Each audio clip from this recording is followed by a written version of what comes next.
सच और झूठ में फर्क साफ होना चाहिए। एजेंडा और प्रोपोगेंडा की लकीर भी साफ होनी चाहिए। वैचारिक मतभेद जरूर हो, लेकिन किसी विपरीत विचार के खिलाफ झूठ का सहारा लिए बगैर बात होनी चाहिए।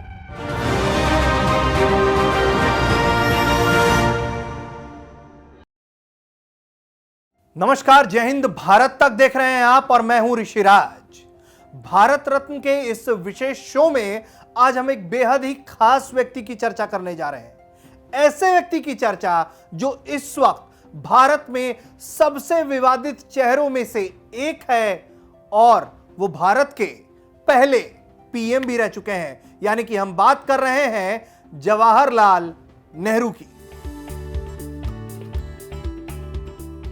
पंडित जवाहरलाल नेहरू का जन्म 14 नवंबर 1889 को इलाहाबाद में हुआ। नेहरू एक बेहद संपन्न और धनी परिवार से थे। उनके पिता अंग्रेजों के जमाने के नामी गिरामी वकील थे। भारत के पूर्व मुख्य न्यायाधीश पी सदाशिवम ने उनके बारे में इंडियन लॉ इंस्टीट्यूट के एक जर्नल में लिखा, वो विलक्षण वकील थे, अपने जमाने में सबसे धनी लोगों में से एक। अंग्रेज जज उनकी वाक्पटुता और मुकदमों को पेश करने की उनकी खास शैली से प्रभावित रहते थे। शायद यही वजह थी कि उन्हें जल्द ही और असरदार तरीके से सफलता मिली। चूंकि नेहरू एक धनी परिवार से थे तो उनकी ठाट बाट में कोई कमी नहीं थी। बावजूद इसके उन्होंने बचपन में चोरी जैसा भी काम किया। वो चोरी का किस्सा भी बहुत रोचक है। दरअसल उनके पिता को उपहार में 2 बेशकीमती फाउंटेन पेन मिले। जवाहरलाल की जब उस पर नजर पड़ी तो वो पेन के लिए मोहित हुए और उन्होंने एक पेन बिना पूछे अपने पिता से ले लिया। जब मोतीलाल नेहरू को पता चला कि उनका एक पेन गायब है तो उन्होंने उसकी तलाश कराई।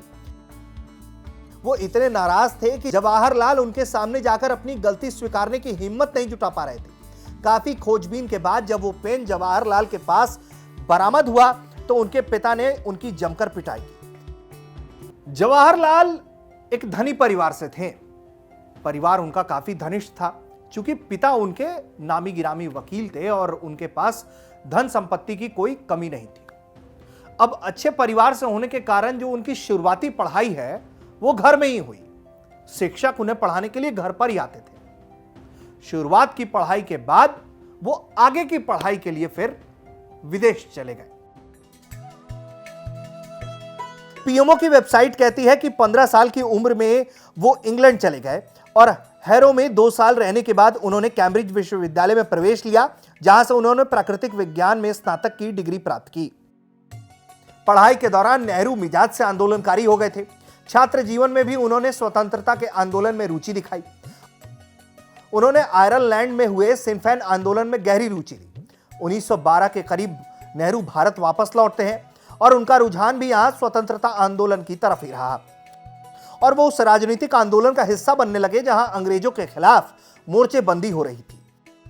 साल 1916 में वो पहली बार महात्मा गांधी से मिलते हैं और उनसे काफी प्रेरित होते हैं। महात्मा गांधी की तरह उन्होंने अहिंसक रास्ते को ही अपनाया और स्वतंत्रता की लड़ाई में हिस्सा लेने लगे। इसी बीच 26 साल की उम्र में नेहरू का विवाह कश्मीरी ब्राह्मण लड़की से हो गया जिसका नाम कमला कौल था। उनके पिता पुरानी दिल्ली में एक प्रतिष्ठित व्यापारी थे। उनका विवाह 7 फरवरी 1916 को हुआ था। शादी के बाद भी वो स्वतंत्रता आंदोलनों में हिस्सा लेते रहे और साल 1920 में उत्तर प्रदेश के प्रतापगढ़ जिले में पहले किसान मोर्चा का उन्होंने आंदोलन किया। इस दौरान उन्हें 1920 से 22 के असहयोग आंदोलन के सिलसिले में 2 बार जेल भी जाना पड़ा। नेहरू जब जेल से बाहर आए तो उनकी चर्चा आम हो चुकी थी। लोग उनको धीरे धीरे पहचानने लगे थे। यही कारण है कि 1923 में अखिल भारतीय कांग्रेस पार्टी में उन्हें महासचिव बना दिया गया। 1926 में नेहरू ने मद्रास कांग्रेस कमेटी को जो है वो भारत की आजादी के लिए प्रतिबद्ध करने का भी काम किया। इसके बाद उन्होंने साल 1926 में ही Italy, Switzerland, England, Belgium, Germany और रूस का दौरा किया। बेल्जियम में उन्होंने भारतीय कांग्रेस के एक आधिकारिक प्रतिनिधि के रूप में ब्रुसेल्स में दीन देशों के सम्मेलनों में हिस्सा लिया। उन्होंने 1927 में मॉस्को में अक्टूबर समाजवादी क्रांति की 10वीं वर्षगांठ में समारोह लिया। 1928 में लखनऊ में साइमन कमीशन के खिलाफ एक जुलूस का नेतृत्व करते हुए उन पर लाठीचार्ज किया गया।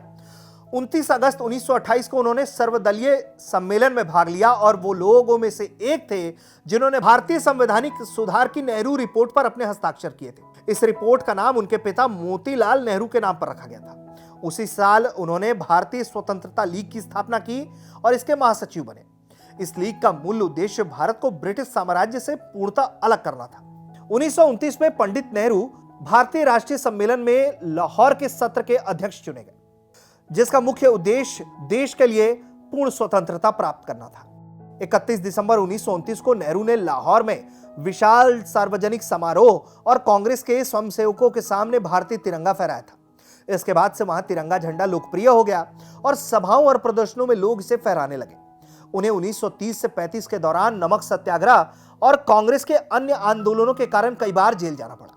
उन्होंने 14 फरवरी 1935 को अल्मोड़ा जेल में अपनी आत्मकथा लिखने का काम भी पूरा किया। नेहरू की रिहाई होती है। रिहाई के बाद वो अपनी पत्नी से मिलना चाहते हैं, कारण क्योंकि पत्नी बीमार थी। तो पत्नी से मिलने वो स्विट्जरलैंड पहुंचते हैं और 28 फरवरी 1936 को नेहरू की पत्नी का निधन हो जाता है। साल 1936 फरवरी मार्च में उन्होंने लंदन का दौरा किया। उन्होंने जुलाई 1938 में स्पेन का भी दौरा किया, जब वहां गृह युद्ध चल रहा था। द्वितीय विश्व युद्ध शुरू होने से कुछ समय पहले वो चीन के दौरे पर भी गए थे। पंडित नेहरू ने भारत को युद्ध में भाग लेने के लिए मजबूर करने का विरोध करते हुए व्यक्तिगत सत्याग्रह किया, जिसके कारण 31 अक्टूबर 1940 को उन्हें गिरफ्तार कर लिया गया। उन्हें दिसंबर 1941 में अन्य नेताओं के साथ जेल से मुक्त कर दिया गया। 7 अगस्त 1942 को मुंबई में हुई अखिल भारतीय कांग्रेस कमेटी की बैठक में पंडित नेहरू ने ऐतिहासिक संकल्प भारत छोड़ो को कार्यान्वित करने का लक्ष्य निर्धारित किया। 8 अगस्त 1942 को उन्हें दूसरे नेताओं के साथ गिरफ्तार कर अहमदनगर किला ले जाया गया। यह अंतिम मौका था जब उन्हें जेल जाना पड़ा और इसी बार उन्हें सबसे लंबे समय तक जेल में बिताना पड़ा। अपने पूर्ण जीवन में वो 9 बार जेल गए। इधर नेहरू और जिन्ना के बीच वैचारिक मतभेद जो है वो खाई में तब्दील होती चली गई। जिन्ना पाकिस्तान का ख्वाब देखकर सोते जागते रहते, उधर नेहरू देश को एक करने की बात करते, सब भाईचारे की बात करते और जिन्ना खुद को स्वयंभू मुस्लिमों का नेता घोषित कर चुके थे। नेहरू ने कई बार उनको समझाने की भी कोशिश की, लेकिन जिन्ना ने अपना रास्ता तय कर लिया था। Midnight Furies the deadly legacy of India's partition में लिखा गया है कि नेहरू ने इस विचार का हमेशा विरोध किया कि मुसलमान और हिंदू एक दूसरे से अलग हैं। उनके लिए हिंदुओं, मुसलमानों, सिखों और ईसाइयों का आपस में मिलना जुलना ही भारत की असली पहचान थी। उनकी नजर में भारत अमेरिका की तरह था, जिसमें हर अलग संस्कृति को अपने आप में आत्मसात करने की गजब की क्षमता है। नेहरू असूलन उस सोच के खिलाफ थे कि कोई आधुनिक देश धर्म पर भी आधारित हो सकता है। वो इस सोच को मध्ययुगीन मानते थे। इसी किताब के लेखक नसीद हाजरी लिखते हैं कि नेहरू की नजर में यह बहुत बड़ी विडंबना थी, जिनका मुस्लिम मुद्दों से दूर दूर तक वास्ता नहीं था, जिन्हें बिल्कुल भी दबाया नहीं गया। वो लोग एक मुस्लिम देश बनाने की वकालत कर रहे थे। जिन्ना और नेहरू की लड़ाई रुक नहीं रही थी। यह वैचारिक मतभेद था, लेकिन दूरियां बढ़ती चली जा रही थी। नेहरू जेल में रहने के दौरान भी जिन्ना के तीखे और जहरीले भाषणों का विरोध करते। दोनों के बीच कई चिट्ठियों का आदान प्रदान भी हुआ है। उन चिट्ठियों में जवाहरलाल नेहरू जिन्ना का विरोध करते तो नेहरू को जिन्ना जमकर खरी खोटी सुना देते। जिन्ना का जो वैचारिक जहर था वो नेहरू के बर्दाश्त के बाहर हो चुका था। एक वक्त मन ही मन नेहरू ने पाकिस्तान दे देने का सोच लिया, क्योंकि उन्हें ऐसा लगने लगा था कि जो जिन्ना का जहर है वो पूरे हिंदुस्तान को निगल जाएगा, पूरे हिंदुस्तान के लिए नुकसानदायक साबित होगा। उधर अंग्रेज इस झगड़े को भांप चुके थे और उन्हें खबर लग गई थी। अंग्रेजियों ने, हुकूमत ने उन्हें खूब हवा दिया। वो जिन्ना का समर्थन करने लगे और अंग्रेजी दावपेच और जिन्ना के जो जहरीले ख्वाब थे, आखिरकार उसने पाकिस्तान के निर्माण का शक्ल ले लिया। इधर जब नेहरू जेल से बाहर आए तो स्थिति बदली हुई थी। पीएमओ की वेबसाइट के मुताबिक ही जनवरी 1945 में अपनी रिहाई के बाद उन्होंने राजद्रोह का आरोप झेल रहे आईएनए के अधिकारियों और व्यक्तियों का कानूनी बचाव भी किया। फिर वक्त आया आजादी का और भारत के पहले पीएम बनने का। कांग्रेस समिति में बहुमत पटेल के पक्ष में थी। गांधी ने नेहरू को पीएम के तौर पर देखने का इरादा कर लिया था। कांग्रेस की समितियां सरदार के हाथों में बागडोर देना चाहती थीं, लेकिन उस पूरी बैठक का समन्वय करने वाले जेबी कृपालनी कहते हैं कि चूंकि गांधी का विचार हर किसी के सामने था और सरदार पटेल की आस्था गांधी पर भरपूर थी, इसलिए उन्होंने अपने नाम का प्रस्ताव वापस कर नेहरू का नाम आगे बढ़ा दिया। नेहरू और सरदार पटेल में उम्र का फासला था और विचारों का भी। दोनों एक दूसरे से हमेशा विपरीत ही सोचते थे, लेकिन दोनों की आस्था महात्मा गांधी के प्रति थी। इसलिए दोनों महात्मा गांधी के विचारों के कारण आपस में जुड़े रहे। फिर वक्त आया देश के एकीकरण का, जहां सरदार पटेल ने अपना लोहा मनवाया और देश को इतना बड़ा कर दिया कि वो अखंड भारत हो गया। कश्मीर को लेकर लगातार उठापटक जारी रही। जम्मू कश्मीर के महाराजा अपने नफा नुकसान देखते रहे, वहीं दूसरी तरफ पाकिस्तान ने हमला कर दिया, जिसके बाद उन्होंने भारत में शामिल होने की मांग मान ली और समझौता किया। लेकिन कश्मीर विवाद भला कोई कैसे भूल सकता है। नेहरू की आलोचना इसीलिए ही होती है कि बीच युद्ध में वो मामला यूएन लेकर चले गए, जहां यूएन जनमत संग्रह को राजी हुआ, वो भी इस शर्त के साथ ही कि पाकिस्तान पहले अपनी सेना वहां से हटाएगा। लेकिन राजनीतिक ज्ञाता और नेहरू आलोचक की इस पर दो टूक राय है कि उन्हें ऐसा करना ही नहीं चाहिए था, क्योंकि जंग में भारत की स्थिति मजबूत हो गई थी। वहीं डॉक्टर पीजी ज्योतिकर ने अपनी किताब आर्षद्रष्टा डॉक्टर बाबा साहेब अंबेडकर में लिखा है, शेख अब्दुल्ला ने कश्मीर के लिए विशेष दर्जे की मांग की थी, लेकिन बाबा साहेब अंबेडकर ने साफ साफ मना कर दिया और उनसे कहा कि आप चाहते हैं कि भारत आपकी रक्षा करे, सड़कें बनाए, जनता को राशन दे, और इसके बावजूद भारत के पास कोई अधिकार ना रहे। क्या आप यही चाहते हैं? मैं इस तरह की मांग कभी नहीं स्वीकार कर सकता। जवाहरलाल नेहरू के खाते में कुछ विवाद भी हैं और उपलब्धियां भी। उनके कई फैसलों से देश को फायदा हुआ और उनके कई फैसले विवादित हो गए। फायदों की बात करें तो उनकी पंचवर्षीय योजनाएं, औद्योगिक नीतियां, शिक्षा नीतियां जो हैं वो लाभकारी रही। विदेश नीति भी, शिक्षा के संस्थान में आईआईटी, आईआईएम का योगदान रहा। वहीं विदेश नीति में उन्होंने हमेशा भारत को गुट निरपेक्ष रखा। गुट निरपेक्ष मतलब वो देश जो किसी गुट का हिस्सा नहीं बनेगा, उसका अपना मत है और वो अपने मत के हिसाब से स्टैंड लेगा। और यही जो नीति है वो आज भी भारत की विदेश नीति बनी हुई है। जब दक्षिण भारत में अलग देश की मांग उठी, तब नेहरू ने जो फैसला लिया उसने देश की एकता और अखंडता को मजबूत करने का काम किया। द्रविड़ कड़गम पहली गैर राजनीतिक पार्टी थी जिसने द्रविड़नाडु यानी द्रविड़ों का देश बनाने की मांग रखी। द्रविड़नाडु के लिए आंदोलन शुरू हुआ, लेकिन नेहरू ने देश की अखंडता को बनाए रखने के लिए एक बड़ा कदम उठाया। नेहरू की अगुवाई में कैबिनेट ने 5 अक्टूबर 1963 को संविधान का 16वां संशोधन पेश कर दिया और इसी के साथ अलगाववादियों की कमर टूट गई। लेकिन कुछ फैसले ऐसे भी रहे जिसकी आलोचना आज भी होती है। संयुक्त राष्ट्र का संस्थापक सदस्य है भारत। 1 जनवरी 1942 को संयुक्त राष्ट्र की स्थापना की घोषणा पर दस्तखत करने वाले 26 देशों में से भारत भी था। बाद में 25 अप्रैल 1945 को सैन फ्रांसिस्को में संयुक्त राष्ट्र स्थापना सम्मेलन हुआ। 50 देशों में उसमें भाग लिया। 26 जून तक चले सम्मेलन में सर ऑर्किड रामास्वामी मुदलियार के नेतृत्व में भारत का भी एक प्रतिनिधिमंडल शामिल हुआ। मुदलियार ने ही भारत की ओर से संयुक्त राष्ट्र के घोषणा पत्र पर हस्ताक्षर किए। 30 अक्टूबर 1945 को भारत की ब्रिटिश सरकार ने इस सम्मेलन में पारित अंतिम घोषणा पत्र की औपचारिक पुष्टि की। लेकिन संयुक्त राष्ट्र की परमानेंट कुर्सी को लेकर नेहरू पर यह आरोप लगता है कि उन्होंने खुद इसे ना स्वीकार करके चीन को दे दिया।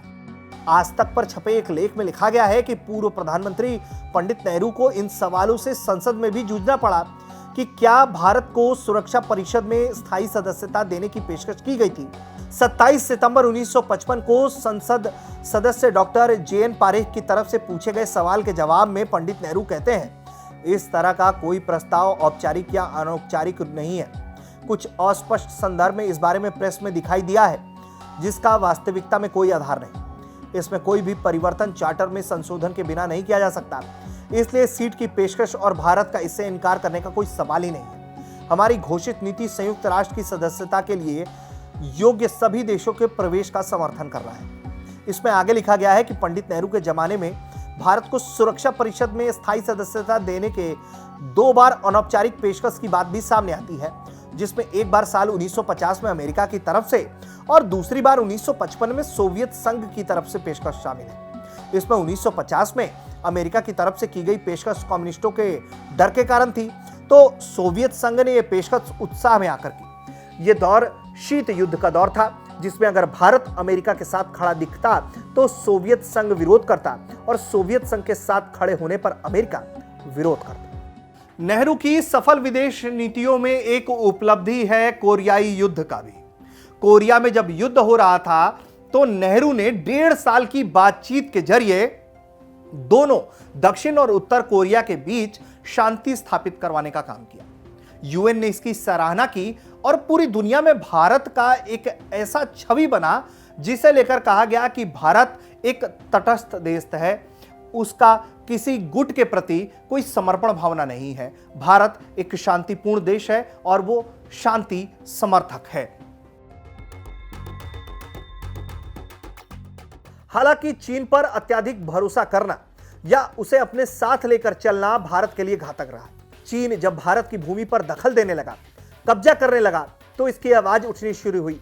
चूंकि मेनन नेहरू के विश्वास पात्र थे और वो रक्षा मंत्रालयों की बात को शब्दशः मान लेते थे, नतीजा सबके सामने है कि 62 में चीन ने भारी आक्रमण किया। जवाहरलाल नेहरू के आधिकारिक आत्मकथा लिखने वाले एस गोपाल ने लिखा था कि चीजें इतनी बुरी तरह से गलत हुई कि अगर ऐसा वाकई में नहीं होता तो उन पर यकीन करना मुश्किल होता। जवाहरलाल नेहरू ने भी खुद संसद में खेदपूर्वक कहा था, हम आधुनिक दुनिया की सच्चाई से दूर हो गए थे और हम एक बनावटी माहौल में रह रहे थे जिसे हमने ही तैयार किया था। इस तरह से उन्होंने इस बात को लगभग स्वीकार ही कर लिया था। उन्होंने यह भरोसा करने में बड़ी गलती की कि चीन सीमा पर झड़पों, गश्ती दलों के स्तर पर मुठभेड़ और तू-तू मैं से ज्यादा कुछ नहीं करेगा। 1 महीने तक युद्ध हुआ और नेहरू का रवैया निराश कर देने वाला रहा। युद्ध में विपरीत परिस्थितियों में देश के नेता से उम्मीद की जाती है कि वो देशवासियों के मनोबल को गिरने ना दे, लेकिन बीबीसी की एक लेख में कहा गया है कि 1962 का भारत चीन युद्ध 20 अक्टूबर को शुरू हुआ और पूरे 1 महीने चला। लेकिन इस बीच नेहरू ने देशवासियों को सिर्फ लड़ाई के पहले दिन 20 अक्टूबर को संबोधित किया। नेहरू ने लोगों को याद दिलाया कि उन्होंने उनसे कहा था कि छोटे मोटे धक्कों के लिए तैयार रहना चाहिए। नेहरू ने लोगों को खबर दी कि सीमाओं से आने वाली खबरें बहुत सुखप्रद नहीं है। उन्होंने कहा कि असम के लोगों से सहानुभूति है जिन्हें काफी मुसीबतों से जूझना पड़ रहा है। असम वासियों को गलत या सही ये आभास मिला कि नेहरू उन्हें न सिर्फ विदाई दे रहे हैं बल्कि उनसे पल्ला भी झाड़ रहे हैं और इसके लिए उन्होंने उन्हें कभी माफ भी नहीं किया। अब एक अहम सवाल, अक्सर लोग ये कहते हैं कि पंडित नेहरू ने खुद को ही भारत रत्न के लिए नामित कर लिया था, लेकिन इसकी सच्चाई क्या है यह भी जानना बहुत दिलचस्प है क्योंकि यह हमेशा एक अबुझ पहेली की तरह रही है। तो नेहरू को भारत रत्न किसने दिया, कैसे मिला, जरा यह भी समझिए। 1955 की गर्मियों के दिन थे। पंडित नेहरू सोवियत संघ गए हुए थे। उनकी ये ट्रिप करीब 1 महीने की थी, जो भारत के किसी भी प्रधानमंत्री की अब तक की सबसे लंबी ट्रिप है। जब पंडित नेहरू इस ट्रिप से लौटे तो भारत के राष्ट्रपति डॉक्टर राजेंद्र प्रसाद ने 15 जुलाई 1955 को राष्ट्रपति भवन में एक कार्यक्रम आयोजित किया। यह कार्यक्रम प्रधानमंत्री के विदेश दौरे की कामयाबी के लिए था। अलाइड पब्लिशर्स लिमिटेड में छपी और वाल्मीकि चौधरी की संपादित doctor Rajendra Prasad correspondence and selected documents के 17वें वॉल्यूम में पेज नंबर 456 पर इस कार्यक्रम के बारे में लिखा गया है कि राष्ट्रपति डॉक्टर राजेंद्र प्रसाद ने कहा, मैं एक बार ऐसा कर रहा हूं कि मुझे असंवैधानिक कहा जा सकता है क्योंकि मैं बिना किसी की सिफारिश के या फिर अपने प्रधानमंत्री के सलाह के बिना खुद से ही प्रधानमंत्री नेहरू का नाम भारत रत्न के लिए प्रस्तावित करता हूं, लेकिन मैं जानता हूं कि इसे लोग बेहद उत्साह के साथ स्वीकार करेंगे। नेहरू की सेहत 1962 के बाद लगातार गिरने भी लगी थी। उस साल चीन ने भारत पर हमला किया। नेहरू इसे विश्वासघात मानते थे। यह भी कहा जाता है कि चीन के हाथों मिली जबरदस्त हार ने उन्हें काफी तोड़ दिया था। वो खुद को ठीक रखने के लिए कई कोशिशों में लगे रहे, लेकिन 27 फरवरी 1964 को उनकी तबीयत बिगड़ती है। उसके बाद वो बेहोश होते हैं। बेहोशी की हालत में ही उन्होंने प्राण त्याग दिया। लोकसभा 27 मई 1964 के दोपहर 2 बजे यह ऐलान किया गया कि 74 साल के नेहरू नहीं रहे और मौत का कारण बताया गया हार्ट अटैक। आपको हमारा ये एपिसोड कैसा लगा, आप हमें कमेंट करके बताइए। हम आगे भी भारत तक पर इसी तरह से भारत रत्न शख्सियत की कहानियां लगातार आपको दिखाते बताते रहेंगे। देखते रहिए भारत तक। नमस्कार, जय हिंद।